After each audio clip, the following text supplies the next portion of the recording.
Buenas tardes, nosotras somos el grupo número 5 y el día de hoy vamos a hablar de lo que es la importancia de la comunicación. A continuación, mi compañera.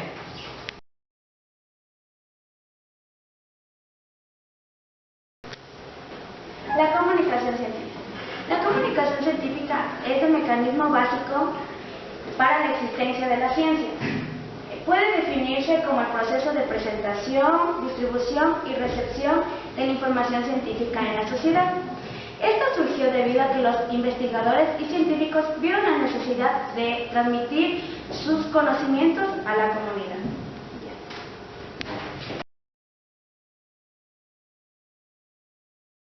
La comunicación oral es el acto de comunicarse utilizando la lengua mediante el uso de la voz. La comunicación escrita es la forma de comunicarse mediante...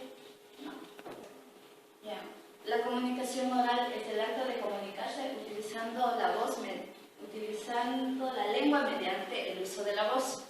Mientras que la comunicación escrita es el acto de comunicarse mediante, como su palabra lo dice, escritos y signos.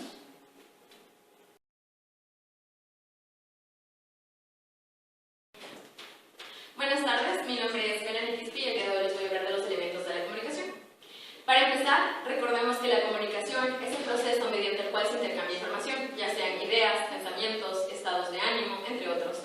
Este proceso se debe dar entre dos o más personas y para que sea posible se necesita que intervengan ciertos elementos, de los cuales les voy a hablar en este momento. Empecemos con el emisor. Es la persona que crea y transmite el mensaje. El receptor es la persona que recibe el mensaje, que entiende, que decodifica el mensaje. Tenemos también el canal, que es el medio por el cual se transmite este mensaje. Aquí un ejemplo, el teléfono. Tenemos también lo que es el código, que es un conjunto de signos interconectados entre sí que siguen una regla. Dentro del código está el no verbal y el verbal. En el no verbal tenemos gestos, signos y en el verbal tenemos la lengua. Aquí el ejemplo. Tenemos además la situación o contexto. Esta hace referencia a un conjunto de circunstancias que influyen al momento de enviar el mensaje. Por ejemplo, puede ser el lugar, el tiempo o quizás el ruido. El ruido es cualquier cosa que impida que el receptor entienda con claridad este mensaje. Tenemos, por último, lo que es la retroalimentación. ¿Qué quiere decir la retroalimentación? Esta nos dice básicamente que es un intercambio de roles. Es decir, por ejemplo, aquí hay un ejemplo de retroalimentación, ya que Homero está enviándole un mensaje a Marge y ella le responde.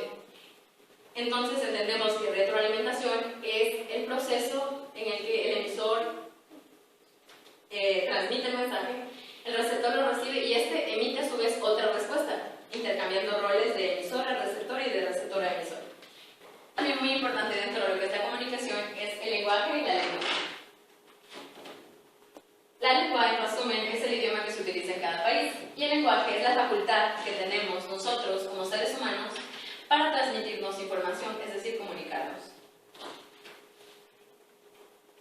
Dentro del lenguaje tenemos el habla, que es el uso de la lengua pero con características propias. Como ejemplo, en Ecuador, un serrano y un costeño hablan el mismo idioma, pero ellos entre estos tienen distintos acentos. Tenemos las normas, que son las reglas que se deben seguir para usar el idioma. Y tenemos el uso, que es el uso que nosotros le demos al lenguaje. Y el dialecto, que es un conjunto de formas de expresarse que se entiende solo entre grupos pequeños. Son gestos, cosas así. Las tribus urbanas utilizan estos tipos de dialectos.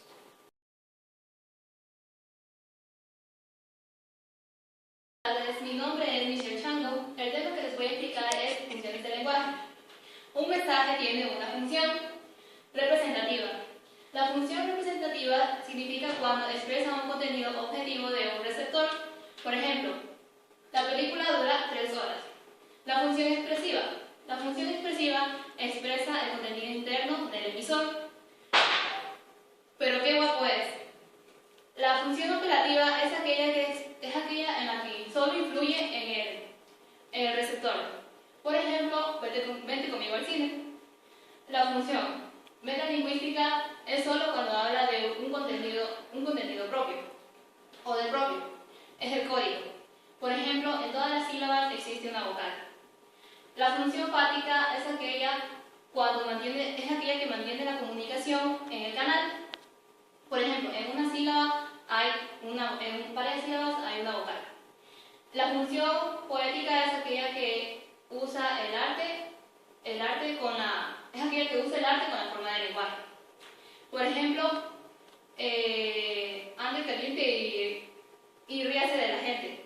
O, por ejemplo, en una función poética puede utilizar diversas frases o formas de expresar sus sentimientos.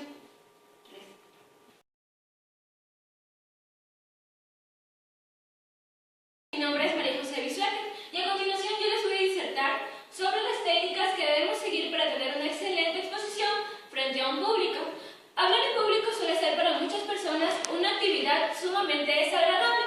Sin embargo, siguiendo las siguientes técnicas, puede que esto se haga mucho más sencillo. Primero que nada, exprésate con sencillez. La mayoría de las audiencias no logran captar más de 2 a 3 ideas. Es por ello que es necesario lograr acumular todas las ideas en no más de 2 enunciados. Organízate. Es sumamente importante tener organizados todos los elementos de la disertación, tanto la introducción como la conclusión. Es importante no redactar totalmente el desarrollo, sin embargo, puedes tener ideas principales del mismo para no lograr perderte durante la disertación. Sé breve. La mayoría de las exposiciones o disertaciones no deberían durar más de 12 a 15 minutos, ya que la audiencia tiende a aburrirse y a dejar de prestar atención. Sé sincero, trata de ser original, 100% natural durante la exposición, ya que si no logras convencerte a ti mismo, es imposible lograr convencer a otras personas del tema que tratas. Adúéllate de la situación. Primero que nada, y la técnica más importante de todo, es lograr crear un vínculo entre el público y el expositor. Tratar de hacer contacto visual con la audiencia es lo más importante, ya que ellos se sentirán familiarizados con el tema y tú familiarizados con ellos, para lograr no sentir nervios durante la misma y tener más confianza, ya que debemos saber que una disertación no es nada más que una conversación con un número grande de personas. No leas, habla. Es importante no leer y, como dije anteriormente, no tener redactado el desarrollo del discurso, ya que esto puede causar una falta de convincencia del mismo. Y relájate. Primero que nada es importante no estresarse durante una disertación, ya que eso puede ponerte nervioso y puede causar que te equivoques. Es importante saber la importancia que tiene la respiración durante un discurso y saber que respirar profundamente